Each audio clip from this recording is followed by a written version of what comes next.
چرا روزی یک ظرف چینی از طلا با ارزشتر بود؟ تصور کنید وارد کاخ یک پادشاه اروپایی در حدود 500 سال پیش شده اید. در میان تمام جواهرات، طلا و نقره چیزی بیش از همه جلب توجه می کند. نه یک تاج سلطنتی، نه یک شمش طلا، بلکه یک گلدان چینی. باور کردنی نیست، اما در آن دوران بعضی از ظروف چینی آنقدر کمیاب و ارزشمند بودند که گاهی از هموزن طلا نیز قیمت بیشتری داشتند. اما چرا؟ داستان از سرزمینی آغاز می شود که قرنها تنها سازنده چینی واقعی در جهان بود: چین.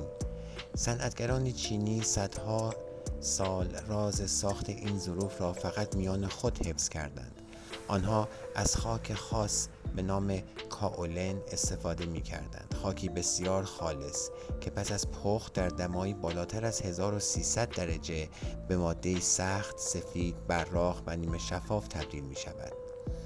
برای مردم اروپا چنین چیزی شبیه یک معجزه بود. در آن زمان هیچ کشوری فناوری لازم برای تولید این ظروف را نداشت. هر قطعه چینی باید هزاران کیلومتر مسیر را از شرق آسیا تا اروپا از راه دریا و جاده ابریشم طی می‌کرد. بسیاری از کشتی‌ها هرگز به مقصد نمی‌رسیدند و همین موضوع باعث می‌شد تعداد ظروفی که به اروپا می‌رسید بسیار محدود باشد.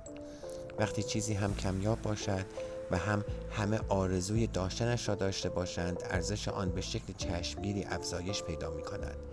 به همین دلیل اشراف، پادشاهان و خانواده‌های سلطنتی اروپا برای خرید این ظروف با یکدیگر رقابت می‌کردند.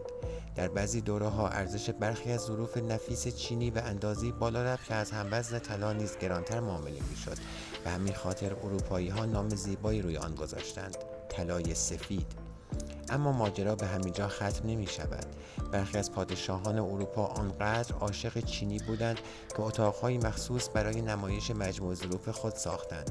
هرچه تعداد ظروف بیشتر بود، قدرت و ثروت صاحب آن نیز بیشتر به چشم می‌آید.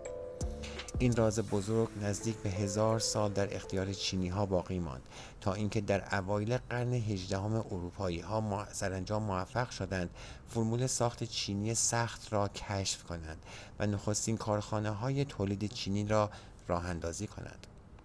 از آن روز چینی دیگر کالای افسانه‌ای نبود، اما ارزش هنری و تاریخی آن هرگز از بین نرفت. پس شاید دفعه بعد که یک فنجان یا بشقاب چینی را در دست می‌گیرید، بد نباشد به این فکر کنید که روزگاری همین وسیله ساده یکی از ارزشمندترین کالاهای جهان به شمار می رفت.